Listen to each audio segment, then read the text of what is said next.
詞語一冒險冒險，二抵禦抵禦，三饒恕饒恕，四堅決堅決，五忍受忍受，六風吹雨打風吹雨打，七永無止境永無止境，八懊悔懊悔，九敬佩敬佩，十遭遇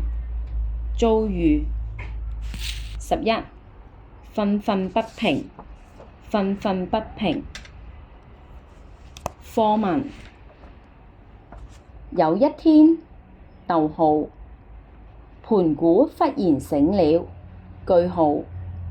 他看見周圍一片漆黑，就拿起身邊的大斧頭，朝眼前的黑暗猛劈過去，只聽一聲巨響，混沌一團的東西漸漸分開了，輕而輕的東西緩緩上升，變成了天，重而濁的東西慢慢下降，變成了地，